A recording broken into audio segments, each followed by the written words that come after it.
pavarësisht faktit se Edi Rama ka vajtur në një vizitë private, ai nuk ka zhvilluar asnjë takim zyrtar në Washington. Ju si e lexoni një gjë të tillë? Dhe nuk do zhvilloj takime zyrtare. Harroj.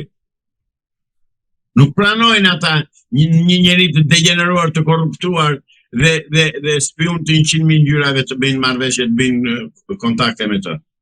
Këtë e di miru. A tregon në këtë rast se Shtetet e Bashkuara të Amerikës i kanë mbyllur dyert Edi Ramës duke mos zhvilluar asnjë lloj takimi zyrtar, qoftë edhe me zyrtar të nivelit tulët? Kjo është e dukshme. S'ka nevojë të vrasim mendjen. Kjo duket qartësisht. Nuk pranojnë ata që të vjedhë zgjedhjet Edi Rama me 10% të votuesve shqiptar të marrë 83 vende në parlament. Nuk pranojnë ata që të korruptoj numrin 2 të FBI-s dhe të kenë dhe marrëdhënie miqësime ta. Këto janë ca përpjekje të dëshpëruara të Edi Ramës për të shpëtuar dhe për të gjetur një mundësi që të shpëtojë, të mos vejë në burg dhe të mos e akuzojnë amerikanët për krimin që ka bërë në shtet, krim federal që është korruptimi i numrit 2 të FBI-s amerikane. Por nga ana tjetër, tregon që edhe drejtësia amerikane ose shteti amerikan që ka për të qarë me llahinka si tonë shqiptarët. Se atje ka shkelur ligjin amerikan, automatikisht do të shpallet non grata dhe të arrestohet të jap llogari. Sepse se bëjnë këtë nuk e di. Prandaj nuk kemi një gjendje të gjykojmë se çfarë po ndodh me ne dhe me Amerikën. Mos ndoshta Edi Rama ka lidhje të fuqishme në SBA? Këtë quhen të fuqishme, personale apo zyrtare?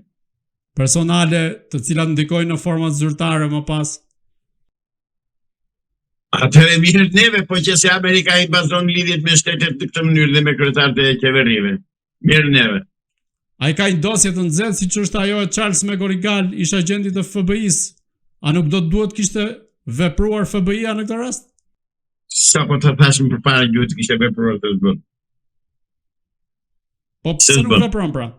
Ka lidhje të fuqishme atëherë Edi Rama?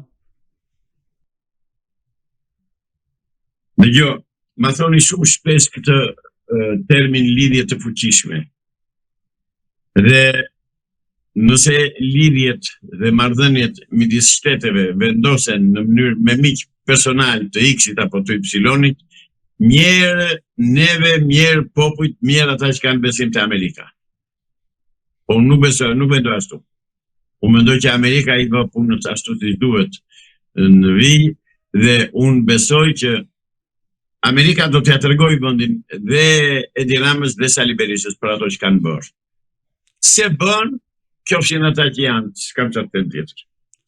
Po ti referohemi deklaratave të kryedemokratit Sali Berisha, konfirmojnë gjë të tillë duke thënë që përmes lidhjeve të tij Edi Rama e shpalli atë non grata përmes sekretarit Blinken.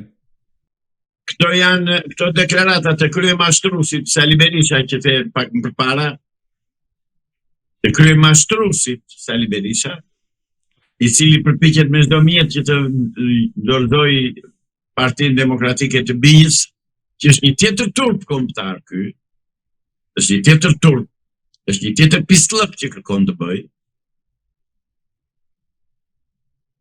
Nuk është ashtu si thot kryemashtruesi Berisha, jo. Nuk është ashtu. Kryemashtruesi kërkon të shpëtojë kokën e tij duke mbajtur me forcë kryesinë e Partisë Demokratike me një grusht kriminalës që ka rreth rrotull dhe hajdutës që ka rreth rrotull vetes atje, që i futi dhe në listat e sigurta dhe që i bëri dhe ai mashtroi atarët e Partisë Demokratike, ai u tall me ta. U çuditë me ata si nuk ngrihen vetëm ata me pështrim ta mbylsin atje në selin e PD-s. Si ore vetëm nxjerr deputeta një kandidat që e kanë në listë me 30 vota apo me 50 vota edhe rri jashtë, nuk merr atë mandatin një qytetar, një kandidat që ka 20.000 vota. Mbi bazën e ligjit që kanë bërë të dy me Edi Ramën. Këta janë hajdut, këta janë kriminal, këta janë pa fytyrë, këta janë antikombëtar, këta e kanë të tëra të zezat. Ore si ka bërë gjë turku Shqipërisë me ç'po i bëjnë këta. Janë shumë herë më të rrezikshëm nga ajo politikë, nga ai uzurpim, pushtim 500 vjeçar i Turqisë, nga ky pushtim 80 vjeçar komunist që ka në Shqipëri. Ndaj them që populli shqiptar duhet të ngrihet. Po s'u ngrit dhe mos ngrihet kur mos u ngrihet pastaj. Zoti Islami, ashtu duke i bërë karshillik Edi Rama si drejtësisë amerikane, ashtu dhe vetë presidentit amerikan Donald Trump, ku ka shkuar në SBA dhe deri më tani nuk është prekur sa i përket dosjes që ka atje. Derisa i shkon i lumt, bravo i qoftë, i shkon, para ka pagua, se amerikanë nuk të falë për dollar, dhe të paguaj të shpëtojë, s'kemi që bëjtë. Me gjakun ton, blen lirin e tijej, kaq. Si mendoni, a ka Shtetet Bashkuara të Amerikës në sirtar shpallje non grata të Edi Ramës, por nuk e ka nxjerr akoma në publik, duke qenë se ai është kryeministër dhe qenia e tij kryeministër krijon, po themi, një lloj problemi mes shteteve dhe trazon ujërat që ndoshta Shtetet Bashkuara të Amerikës nuk do i interesoni në këtë rast. Jo, në këtë rast Shtetet e Bashkuara janë më të turpuruara se sa po ta shpallin non grata e ta arrestonin. Edi Rama zotëri ka mbaruar mandatin në datën 12 maj. Kaq. Shtetet e Bashkuara i kanë të tëra të drejtat ligjore, për të arrestuar. Sikundër kanë mundësinë objektive, siç tha dje profesor Pilinci, që amerikanët tha janë që nga kryeministria, presidenca, ministritë e tjera. Atëherë urdhër të sjellin qeverinë teknike në pushtet. Çfarë i pengon?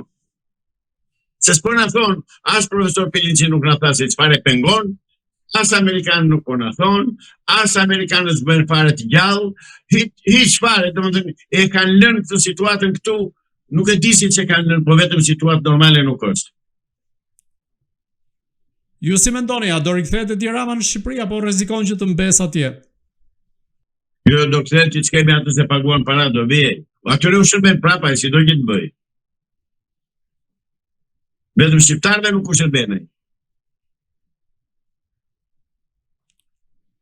Si e parashikoni sezonin e ri politik nisur nga gjithë kjo analizë që ju parashtruat? Katrahur. Është i katrahur. Është një situatë që nuk njeh qenit Zotit. Sepse zgjedhjet nuk të njihen. Pushteti nuk dorëzohet, qeveria teknike nuk vepron. Ku jemi? Idio. Zoti Islami, unë ju falenderoj që ishit në Agora News. Edhe unë ju falenderoj për të listën. Të dashur shikues, bashkë do shihemi në intervista të tjera, por mos harroni të bëni subscribe në kanalin tonë në YouTube.